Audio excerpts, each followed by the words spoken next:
Welcome to Tech News. Today we have the pleasure and honor to have someone very special from Poland. His name is Piotr Jodko, 20 plus years of experience in data engineering, today a data solution architect at a company named Objectivity, and he will give us an overview of what we call to be data engineering, as data is the new oil that fuel lots of things, but what about the person that play with that oil? So Piotr, over to you, man. Yeah, very happy to be here with you and to have this opportunity to share stuff with you. So I guess you probably want to figure out what's data engineering first. Even though I guess that you already know very well what data engineering Right. is at this point of time, as we were working together a little bit already. But definitely, this term may not be exactly understood for everybody. So I was trying to find some sort of a more like a formal definition of what data engineering is, and well, one of those things says it's about designing and building systems that collect and transform data, usually large amounts of data, used to inform business decisions. Right? What does it mean really? That may not exactly explain the whole thing. You may think that there is a lot of data moving on the internet, right? Like every time your phone is awake or just working, it sends a lot of traffic, right? Whatever you do, like even with this recording, we send a lot of traffic. A lot of data is moving over the internet, right? But this is not data engineering, right? This is a lot of back-end and front-end communications happening around. So you can think about that as this is something like a personal traffic, like a lot of cars moving around the city, right? For everybody. But what data engineering is more like transporting stuff in trains or in big cargo ships, right? That's what we do. That's what we specialize.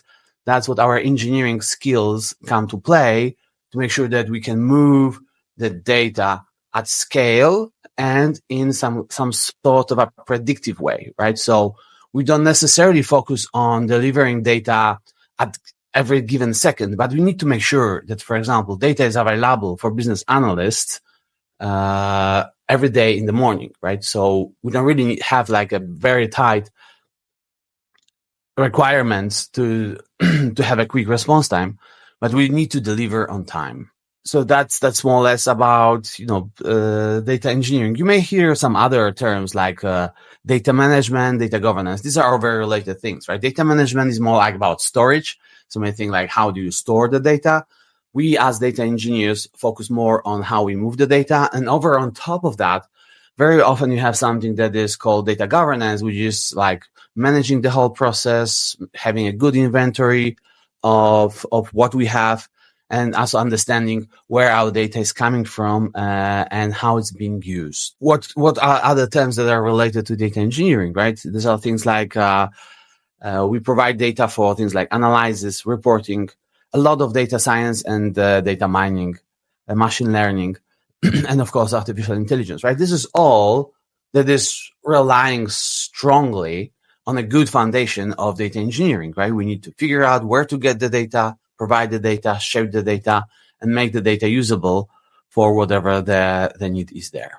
If I may interrupt you here, you're talking a lot about data engineering as a definition, but let's say today as an engineer, data engineer, it's equivalent is a software developer, right? Yes. Tell me is it a requirement to be a data engineer, is to be a developer? Well, that's that's something that is being disputed, but the way it happens now, it looks like we are back to more like code first approach with how we do data engineering, right? And this is how we did that like 20 or 25 years ago, maybe not 30, but probably even 30 years ago.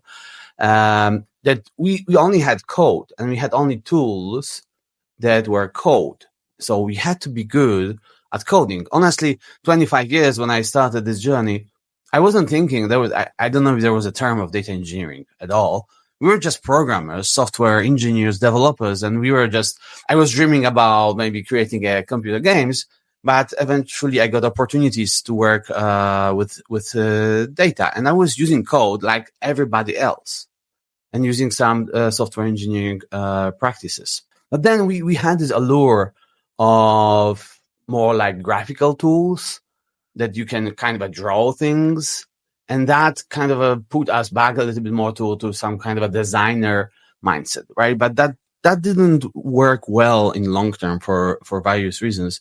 So now we are back with this code first approach. Now we have a very good software engineering technologies and tools that allow us to write code efficiently and also allow us to visualize. But they give us all what is needed also in software engineering, things that, like how we version our code, how we deploy our code, how we maintain our code, how we do logging, observability, and all of those things, right?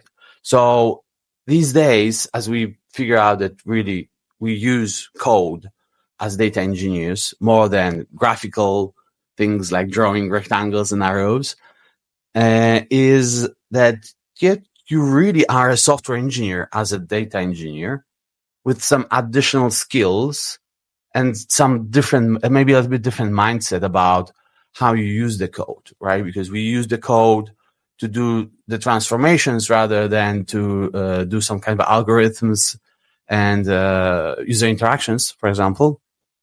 But you have to be a software engineer, first of all. So you have to have all the principles about, you need to know how to program. Object-oriented programming is a bare minimum today to be able to go with those things, understand software engineering principles, be able to and comfortable working with version control, understand software development lifecycle, continuous integration, continuous deployment principles. So, yep, you really, there's not much difference between software engineer and data engineer. Besides, the data engineer has a few additional maybe skills or approaches. That's very good. You mentioned about something, skills. What are the skill sets today you would recognize for a data engineer? Well, so beside, of course, all the software engineering things, you need to be somehow good with data, right? And that means like data is everywhere. Everything is data. But there are those very data specific things, like, for example, SQL, right? Still, SQL is not going anywhere. There was a time where we think like, oh no, SQL is so much better. But now we see that SQL can be also very performant. We have a lot of very high efficiency SQL databases now, and it works fine. And it's kind of a lingua franca of how people talk about data and how we manipulate data. Eventually, it always goes down. Can you? There are two questions, right, that our users ask. Can I have it in Excel, or can I query the data with SQL? So you need to understand some good basic of SQL. Maybe you don't need to be master of SQL, but there's some good understanding that is required. Of course, relational databases also are still with us, right? So you need to understand the concept of relation, the concept of transactions. When you work with relational databases, sometimes we really need to understand things like indexing and partitioning, right? Because these are very important things that help us to improve performance of our processes. And these are like very significant things. Like if you do the good indexing, you do the good partitioning, right? Your performance can be like rows of magnitude better as compared without it. And then there's, of course, NoSQL database, so-called document database. That's also something that is there. But for some specifics of data engineering, at least I don't observe that much of that working and being present in our way of working, but it's there. So you cannot ignore that. And then usually with data engineering, you go into more advanced concepts of the whole solution, like data warehousing. And data warehousing requires you to understand things like data modeling, dimensional modeling, then maybe concepts like data vault. There's new family of databases like column store databases, like new. It's not that new, but now it's already there. Most of the databases used for analytics support column store, and also understanding how the storage is working makes you change how you think about organizing data, right? Especially for your users. And then we have more advanced concepts like data lakehouse and data lake. So this was like quite a lot. But once you get into that, I believe you can really quickly pick up those skills.